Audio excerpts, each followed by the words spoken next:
I want to talk about toxic content creators, people who thrive on putting content out there that's designed to get people in a tizzy, get a lot of people talking, increase engagement.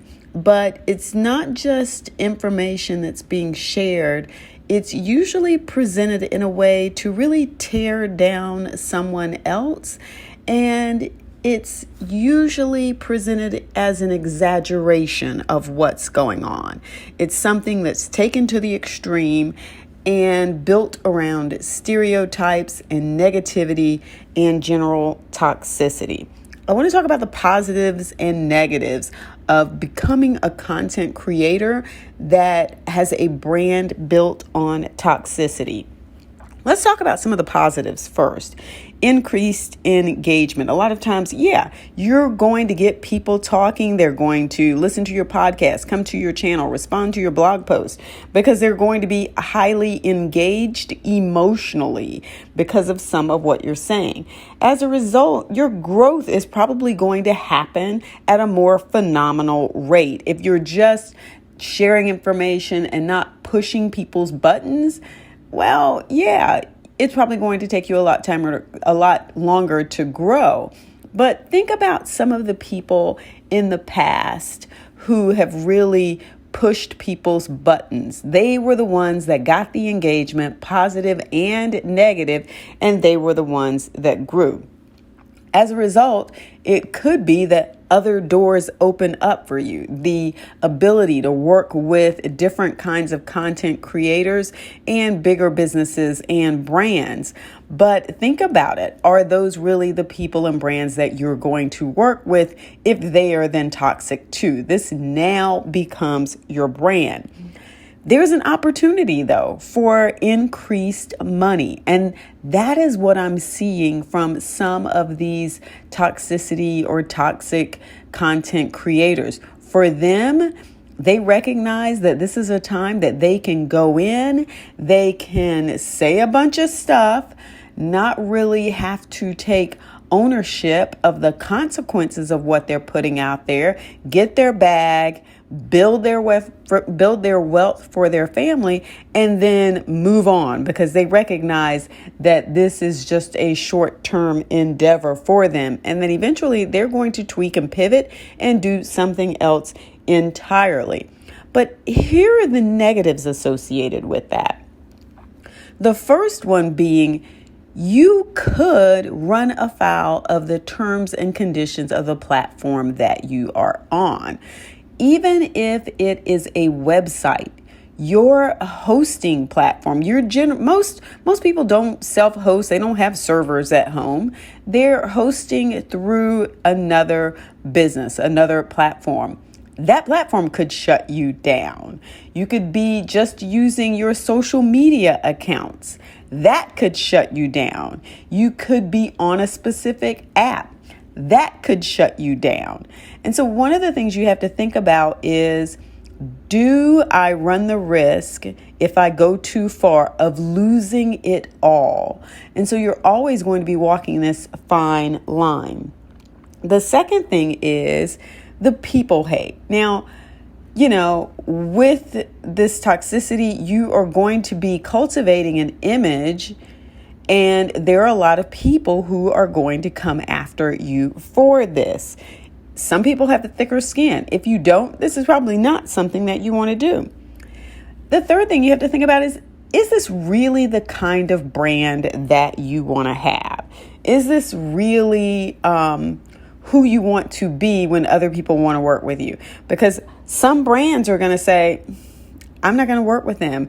Think about how many times recently we have heard brands pull away, even from personal things that have gone on with people in their lives. Think Tiger Woods, think Kanye West, think now Russell Brand. So if there are other things going on with you and there's some sort of negative connotation, even small, brands may not want to work with you. And if your whole image is one that looks like it's toxic to a brand, they might not want to touch it at all. So you could lose a lot of relationships that you would otherwise have. Now, yeah, all of that, matters. It's money, it's people hate, it's running afoul of terms and conditions. But what about your real world brand?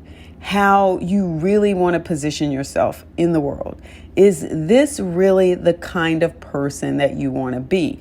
Because once you put all of this out there, it's really hard to take it back. One way to think about this is, as you're talking and going in hard on other people and their beliefs, is what does this look like to my family? If I have young kids and they hear me saying some of these things, is that a positive influence on them? Is it uplifting to them? Is it helping them with their self-esteem, their self-confidence? Is it building them, or is it tearing them down?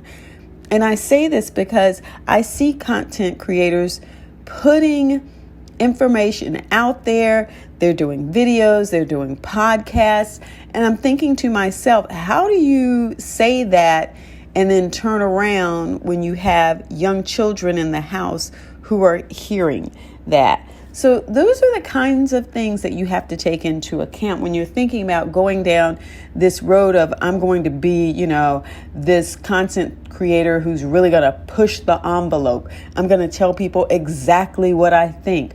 I'm not going to hold back at all. And that's exactly what they're doing. Now, like I said, some of the ones I have listened to, I can't listen to them for very long. I'm just going to be honest with you, because I'm just like, I can't even believe you said that. Like, that's not even true. That's not even really how it works.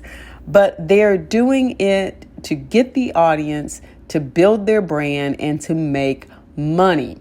And once you understand that that is what it's really about, sometimes it's easier to sort of listen to it and understand what's really going on and to not get so offended by it. The problem is that there are people who do buy into what's being said. And as a result, what you're doing is you're building an audience of hate, an audience of toxicity. And you're going to have to ask yourself as a content creator, is this something I really want to do? Do I want this to be my brand? Do I want my peers, my family, even my children to see me as this kind of person? It's a decision for you to make, for those of you who've been thinking about going down that road. But again, don't forget to like, follow, subscribe, share this episode. Let me know in the comments if you are following any toxic content creators and what you think about what they're putting out there, and whether you yourself are a content creator and have considered, pushing the limits a little bit harder. Again, we are here to build content, to create more so that we can take down that mountain of debt and build a mountain of income.